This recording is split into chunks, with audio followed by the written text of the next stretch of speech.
Thorgrim's warriors to the Irish in the pre-dawn hours before battle. Seahammer had been left behind only because Otar's brother, Kiashtan, who had turned against him, had cut a hole in her to stop Otar stealing her as well.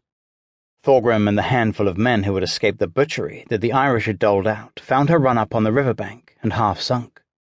Then the Irish had found her too, 20 of them, mounted warriors, too many for the Northmen to take on. As Thorgrim and his men watched from the cover of the trees, the Irish made ready to burn her where she lay. That, for Thorgrim, was too much. He was willing to die. Indeed, he preferred to die before suffering such a final humiliation. In the end, the sacrifice was not necessary.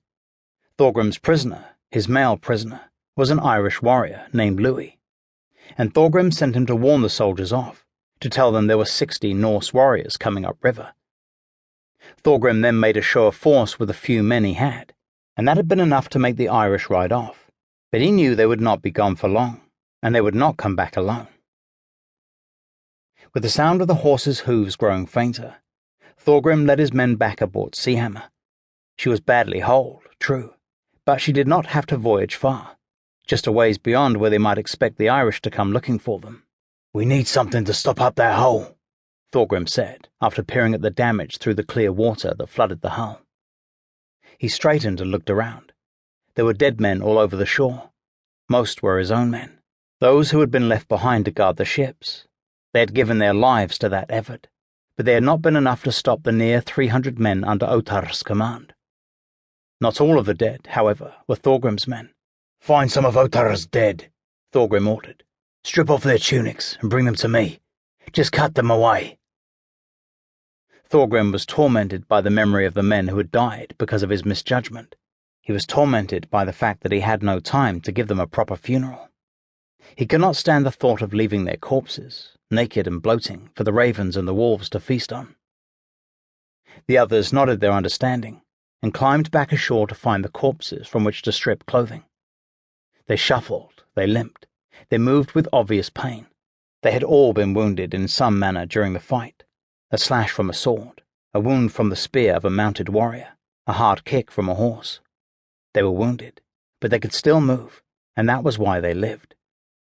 Those too wounded to run had been hacked down on the field.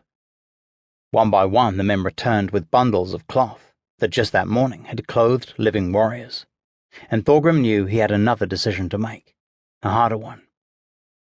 He took the tunics and once again ran his eyes over the shore. His men had died fighting. The choosers of the slain had been among them already. They must have been. It had been hours.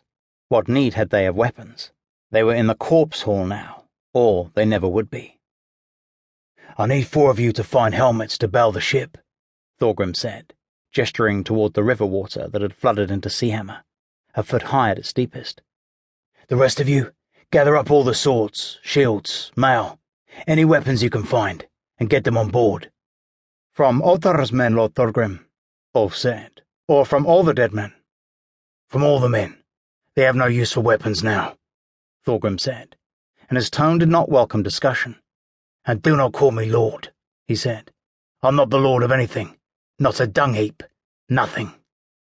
"I am not a lord, because I am a fool," he thought. Once again the men climbed over the side and spread out along the shore.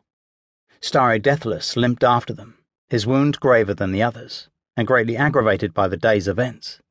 He had been there when Otar's men arrived, had taken up arms despite his agony, and fought until he had collapsed. But for Starry, the torment of having to stay still was worse than the torment of having to move. "Starry," Thorgrim said, as Starry was swinging a leg painfully over the ship's side. "Stay aboard. Listen for the riders coming back.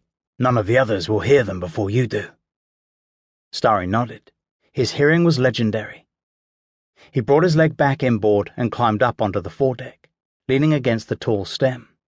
The elegant sweeping post terminated 10 feet above the carving of an angry, vengeful Thor looking out past the bow.